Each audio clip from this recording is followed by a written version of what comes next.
this is my perception. I grew up in a Church and God in Christ household. And my dad's side, when I visit him, it was the traditional Southern Baptist church, which is completely different. You have one over here, don't wear makeup, don't do anything, and dress down to their ankles and won't show no skin. And the other one smoking cigarettes, fire red lipstick, and just doing their thing. And as I got older, I start to look into other traditions, not only Christianity, but I looked in Rastafarian,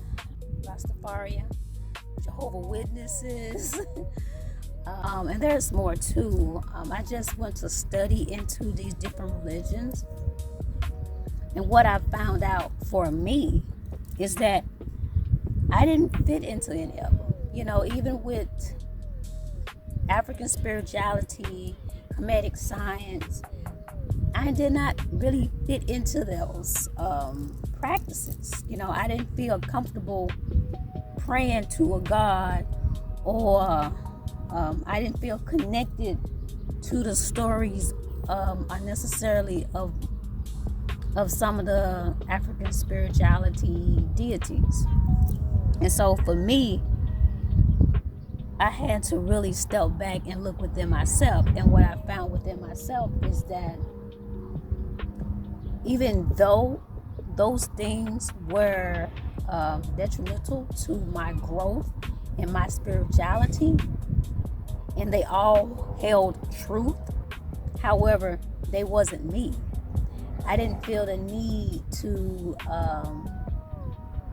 follow those systems. However, those systems were pieces of the puzzle that created my own individual spirituality. It has nothing to do with anybody else.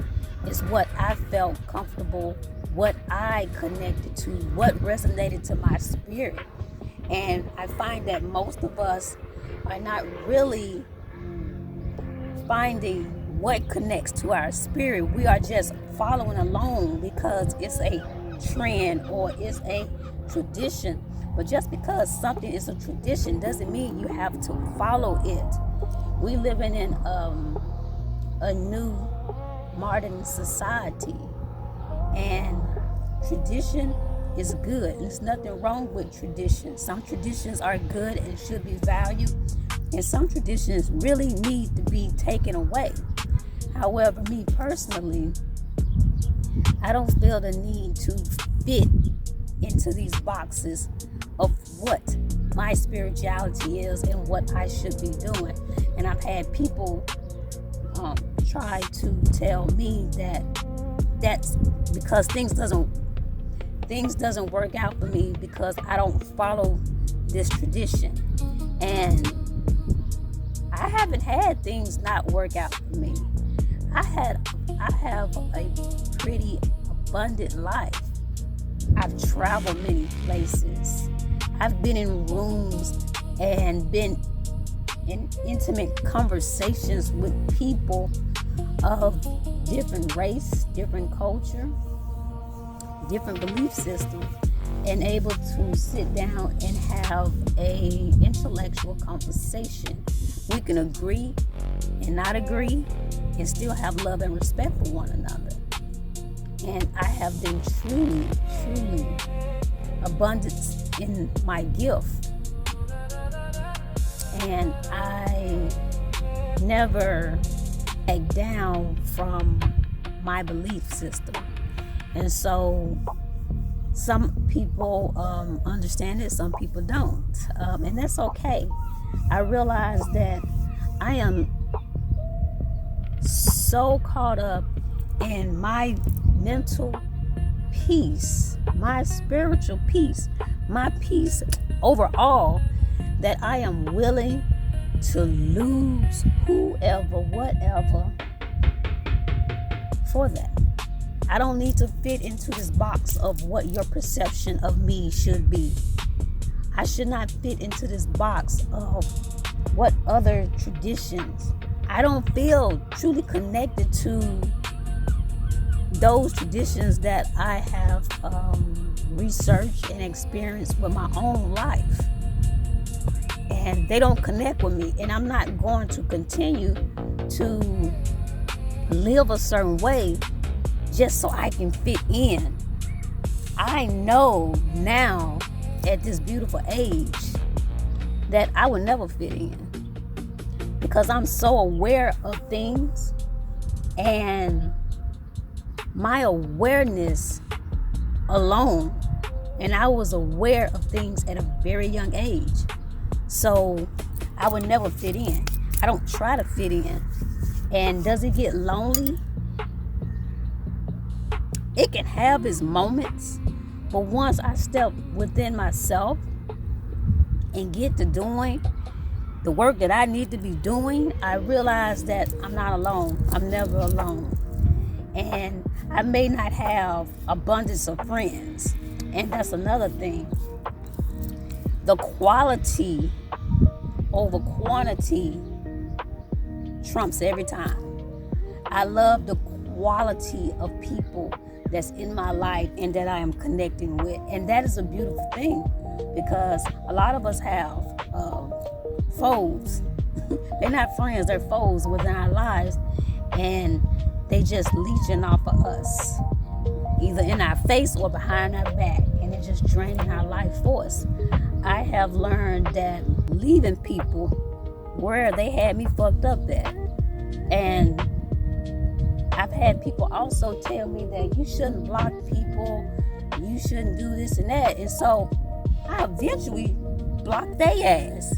Block, delete, dismiss, move on. I need people around me who have a certain intellectual and emotional intelligence to understand that we are only here for this moment in this time frame, which you can say time is illusion, but we are here. This is my reality right now. So I get to pick and choose who I want in my life, and if I don't have it right now, it's coming to me. And I also have to sit down and be still long enough to be aware that things that I've already asked for has already came to me in some form or another.